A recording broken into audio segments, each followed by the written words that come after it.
Level 1. The Applicant. You submit your application on a Sunday night after your third glass of wine, half convinced nothing will come of it. You have a criminal justice degree and 4 years at a regional bank investigating fraud cases nobody outside the building will ever hear about. The FBI portal asks for references going back 10 years. It asks about every address, every foreign contact, every debt you've ever carried. You answer honestly because lying on a federal form is its own separate crime, and you've read enough case files at the bank to know how these things end for the people who try. 5 months pass. You've mostly forgotten about it when the call comes. A field office 2 states over wants you in for an interview.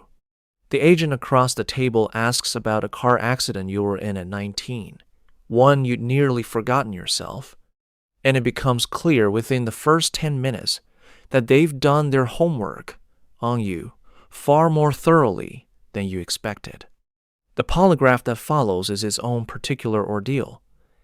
Hours of wires, and a technician's flat voice asking whether you've ever stolen anything, whether you've ever used drugs, whether you've ever lied to someone who trusted you.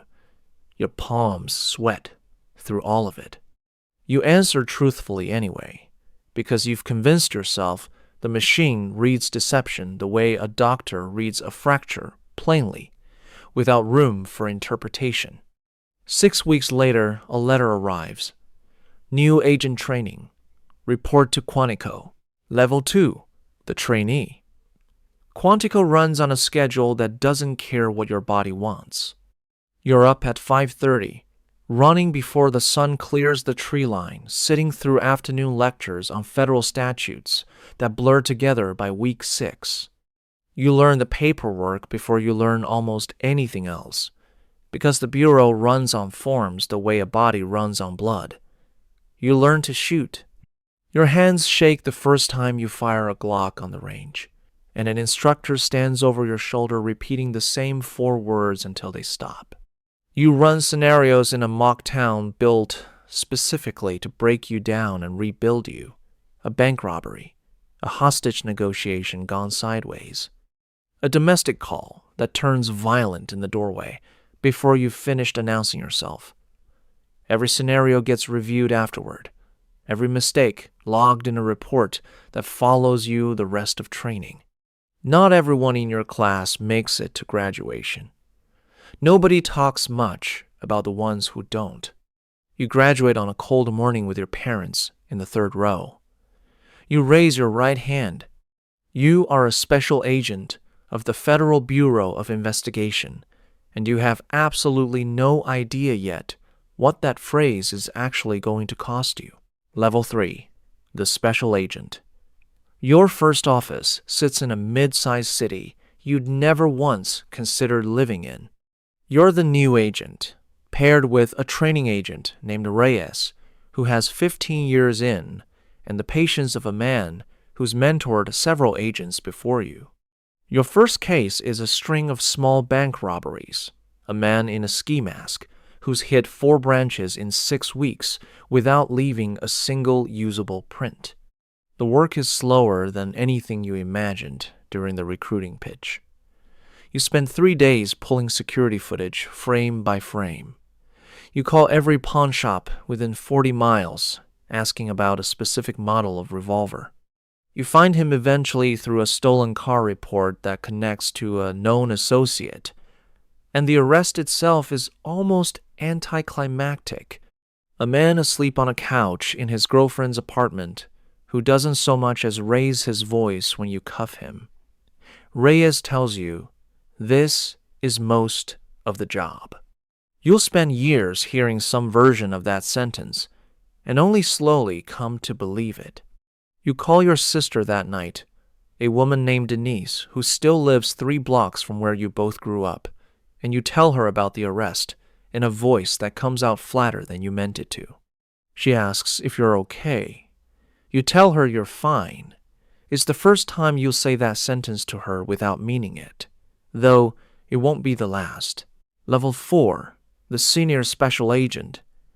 5 years in, you're off training status and running your own caseload. You're assigned to a violent crime squad working a robbery crew that's hit 11 banks across 3 states in under a year. Always the same pattern. Always gone before local police arrive. You build the case slowly, matching getaway vehicles across jurisdictions that don't normally share information with each other. You learn to work with local police departments that resent federal agents walking into their cases uninvited. And you learn that the fastest way past that resentment is simply giving credit away freely and taking none of it for yourself. You get a wiretap authorized after 4 months of surveillance, and you spend 2 weeks listening to men plan their next job in a rented storage unit, discussing entry points and exit routes with a casual confidence of people who don't believe they'll ever get caught. The takedown itself lasts under 90 seconds. 4 arrests, no shots fired, $200,000 recovered from a duffel bag in the trunk of a stolen sedan. You testify at trial for the first time in your career and watch a jury convict on every count. You miss your niece's 2nd birthday party for a surveillance shift that produces nothing usable. Denise doesn't say anything about it directly, but the video she sends you afterward runs a full 9 minutes, and you watch every second of it alone in your car at midnight, parked outside an apartment you're not supposed to be watching for a different case entirely. Level 5. The Supervisory Special Agent. 12 years in, they hand you a squad of 9 agents and tell you, this is what advancement looks like now. You stop working cases with your own hands and start managing the people who do. One of your agents is drinking more than he should. Another is going through a divorce that's bleeding into his casework. You learn to hold both of those things without letting either one slide, because the job doesn't pause for anyone's personal collapse, including eventually your own. Your squad picks up a domestic terrorism case, a small cell planning something against a federal courthouse 2 states over. You coordinate with Homeland Security and the Joint Terrorism Task Force, brief the U.S. Attorney's Office twice a week, build an operational plan that gets rewritten 4 separate times before anyone's satisfied. The arrest makes the evening news. Federal agents thwart courthouse plot, the anchor says, and you watch it alone in your apartment because you weren't even present for the actual takedown. Your name appears nowhere in the coverage. That's supposed to feel like the job working correctly. Most nights it does. Some nights it doesn't, and you don't examine those nights too closely. Most agents build an entire career somewhere in this stretch, a full life spent running squads and closing cases without ever setting foot on the executive floor of a field office. The levels ahead of you aren't a guaranteed next step. They're closer to the outer edge of what this career can turn into for the rare few who keep climbing, whether by design or by the accident of being in the right building at the right time. Level 6. The Assistant Special Agent in charge. They transfer you to one of the large field offices, and you become the 2nd highest ranking agent in a building that runs on more than a dozen simultaneous investigations at any given moment. You oversee counterterrorism, cybercrimes, and public corruption squads that used to feel like separate universes and now all report through you. An agent under your command discharges his weapon during a routine stop, and you spend the following 6 weeks managing the review board, the internal investigation, the version of the story that will eventually become the official record.